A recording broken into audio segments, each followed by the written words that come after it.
യോഹന്നാൻ എഴുതിയ സുവിശേഷം അധ്യായം 11. ലാസറിൻ്റെ മരണം. വാക്യം 1. ലാസർ എന്നു പേരായ ഒരുവൻ രോഗബാധിതനായി. ഇവൻ മറിയത്തിൻ്റെയും അവളുടെ സഹോദരിയായ മർത്തായുടെയും ഗ്രാമമായ ബെഥാനിയായിൽ നിന്നുള്ളവനായിരുന്നു. വാക്യം 2. ഈ മറിയമാണ് സുഗന്ധതൈലം കൊണ്ട് കർത്താവിനെ പൂശുകയും തൻ്റെ തലമുടി കൊണ്ട് അവൻ്റെ പാദങ്ങൾ തുടയ്ക്കുകയും ചെയ്തത്. ഇവളുടെ സഹോദരൻ ലാസറാണ് രോഗബാധിതനായത്. വാക്യം 3. കർത്താവേ, ഇതാ അങ്ങ് സ്നേഹിക്കുന്നവൻ രോഗിയായിരിക്കുന്നു എന്നു പറയാൻ ആ സഹോദരിമാർ അവൻ്റെ അടുക്കലേക്ക് ആളയച്ചു. വാക്യം 4. അത് കേട്ടപ്പോൾ യേശു പറഞ്ഞു, ഈ രോഗം മരണത്തിൽ അവസാനിക്കാനുള്ളതല്ല, പ്രത്യുത ദൈവത്തിൻ്റെ മഹത്വത്തിനും അതുവഴി ദൈവപുത്രൻ മഹത്വം പ്രാപിക്കുന്നതിനും വേണ്ടിയുള്ളതാണ്. വാക്യം 5. യേശു മർത്തായെയും അവളുടെ സഹോദരിയെയും ലാസറിനെയും സ്നേഹിച്ചിരുന്നു. വാക്യം 6. എങ്കിലും അവൻ രോഗിയായി എന്ന് കേട്ടിട്ടും യേശു താൻ താമസിച്ചിരുന്ന സ്ഥലത്ത് തന്നെ 2 ദിവസം കൂടി ചിലവഴിച്ചു. വാക്യം 7. അനന്തരം അവൻ ശിഷ്യന്മാരോട് പറഞ്ഞു, നമുക്ക് വീണ്ടും യൂദയായിലേക്ക് പോകാം. വാക്യം 8. ശിഷ്യന്മാർ ചോദിച്ചു, ഗുരു, യഹൂദർ ഇപ്പോൾ തന്നെ നിന്നെ കല്ലെറിയാൻ അന്വേഷിക്കുകയായിരുന്നല്ലോ, എന്നിട്ട് അങ്ങോട്ട് പോവുകയാണോ? വാക്യം 9. യേശു പ്രതിവചിച്ചു, പകലിന് 12 മണിക്കൂറില്ലേ? പകൽ നടക്കുന്നവൻ കാൽ തട്ടി വീഴുന്നില്ല, ഈ ലോകത്തിൻ്റെ പ്രകാശം അവൻ കാണുന്നു. വാക്യം 10. രാത്രി നടക്കുന്നവൻ തട്ടി വീഴുന്നു, കാരണം അവന് പ്രകാശമില്ല. വാക്യം 11. അവൻ തുടർന്നു, നമ്മുടെ സ്നേഹിതനായ ലാസർ ഉറങ്ങുകയാണ്, അവനെ ഉണർത്താൻ ഞാൻ പോകുന്നു. വാക്യം 12. ശിഷ്യന്മാർ പറഞ്ഞു, കർത്താവേ, ഉറങ്ങുകയാണെങ്കിൽ അവൻ സുഖം പ്രാപിക്കും. വാക്യം 13. യേശു അവൻ്റെ മരണത്തെക്കുറിച്ചാണ് സംസാരിച്ചത്, എന്നാൽ നിദ്രയുടെ വിശ്രമത്തെക്കുറിച്ചാണ് അവൻ പറഞ്ഞതെന്ന് അവർ വിചാരിച്ചു. വാക്യം 14. അപ്പോൾ യേശു വ്യക്തമായി അവരോട് പറഞ്ഞു, ലാസർ മരിച്ചുപോയി. വാക്യം 15. നിങ്ങൾ വിശ്വസിക്കേണ്ടതിന് ഞാൻ അവിടെ ഇല്ലാഞ്ഞതിനാൽ നിങ്ങളെ പ്രതി ഞാൻ സന്തോഷിക്കുന്നു, നമുക്ക് അവൻ്റെ അടുത്തേക്ക് പോകാം. വാക്യം 16. ദീദിമോസ് എന്ന തോമസ് അപ്പോൾ മറ്റ് ശിഷ്യന്മാരോട് പറഞ്ഞു, അവനോടൊപ്പം മരിക്കാൻ നമുക്കും പോകാം. യേശു പുനരുത്ഥാനവും ജീവനും. വാക്യം 17. ലാസർ സംസ്കരിക്കപ്പെട്ടിട്ട് 4 ദിവസമായെന്ന് യേശു അവിടെ എത്തിയപ്പോൾ അറിഞ്ഞു. വാക്യം 18. ബെഥാനിയ ജെറുസലേമിന് അടുത്ത് ഏകദേശം 15 സ്താദിയോൻ ദൂരത്തായിരുന്നു. വാക്യം 19. അനേകം യഹൂദർ മർത്തായെയും മറിയത്തെയും അവരുടെ സഹോദരനെ പ്രതി ആശ്വസിപ്പിക്കാൻ വന്നിരുന്നു. വാക്യം 20. യേശു വരുന്നുണ്ടെന്ന് കേട്ടപ്പോൾ മർത്ത ചെന്ന് അവനെ സ്വീകരിച്ചു, എന്നാൽ മറിയം വീട്ടിൽ തന്നെ ഇരുന്നു. വാക്യം 21. മർത്ത യേശുവിനോട് പറഞ്ഞു, കർത്താവേ, നീ ഇവിടെ ഉണ്ടായിരുന്നെങ്കിൽ എൻ്റെ സഹോദരൻ മരിക്കുകയില്ലായിരുന്നു. വാക്യം 22. എന്നാൽ നീ ചോദിക്കുന്നതെന്തും ദൈവം നിനക്ക് തരും എന്ന് എനിക്കറിയാം. വാക്യം 23. യേശു പറഞ്ഞു, നിൻ്റെ സഹോദരൻ ഉയിർത്തെഴുന്നേൽക്കും. വാക്യം 24. മർത്ത പറഞ്ഞു, അന്ത്യദിനത്തിലെ പുനരുത്ഥാനത്തിൽ അവൻ ഉയിർത്തെഴുന്നേൽക്കുമെന്ന് എനിക്കറിയാം. വാക്യം 25. യേശു അവളോട് പറഞ്ഞു, ഞാനാണ് പുനരുത്ഥാനവും ജീവനും, എന്നിൽ വിശ്വസിക്കുന്നവൻ മരിച്ചാലും ജീവിക്കും. വാക്യം 26.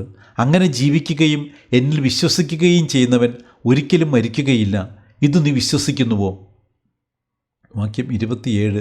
അവൾ പറഞ്ഞു, ഉവ്വ് കർത്താവേ, ഇനി നീ ലോകത്തിലേക്ക് വരാനിരുന്ന ദൈവപുത്രനായ ക്രിസ്തു ആണെന്ന് ഞാൻ വിശ്വസിക്കുന്നു.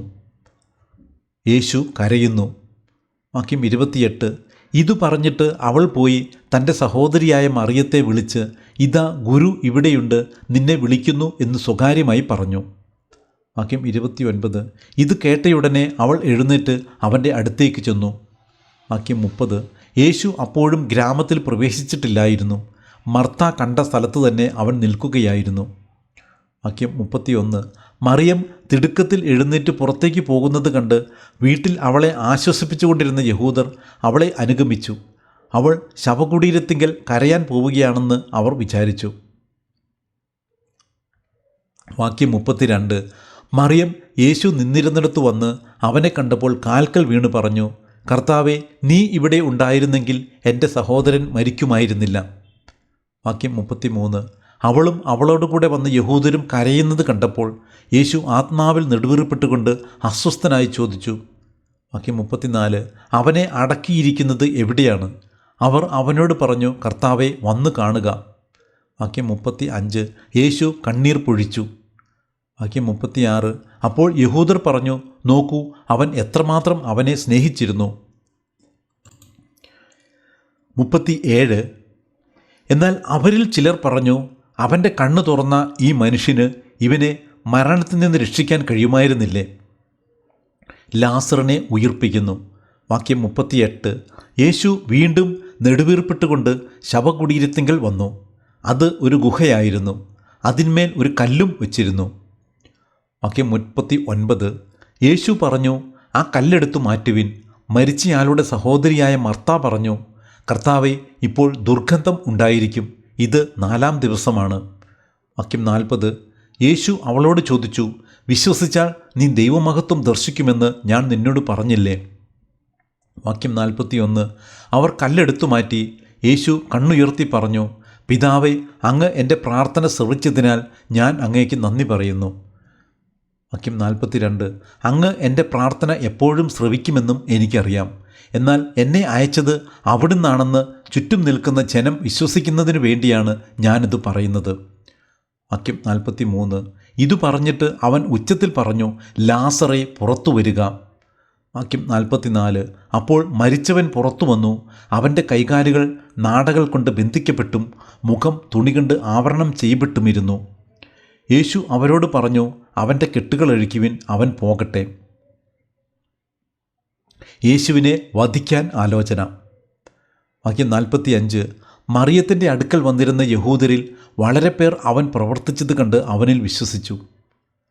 വാക്യം 46. എന്നാൽ അവരിൽ ചിലർ ചെന്ന് യേശു പ്രവർത്തിച്ച കാര്യങ്ങൾ ഫരിസേയരോട് പറഞ്ഞു.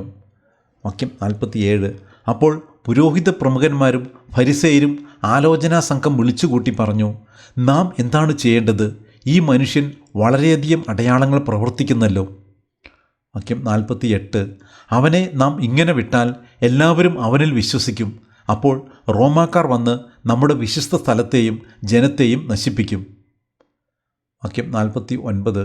അവരിൽ ഒരുവനും ആ വർഷത്തെ പ്രധാന പുരോഹിതനുമായ കയ്യാഫാസ് പറഞ്ഞു, നിങ്ങൾക്ക് ഒന്നും അറിഞ്ഞുകൂടാ. വാക്യം 50.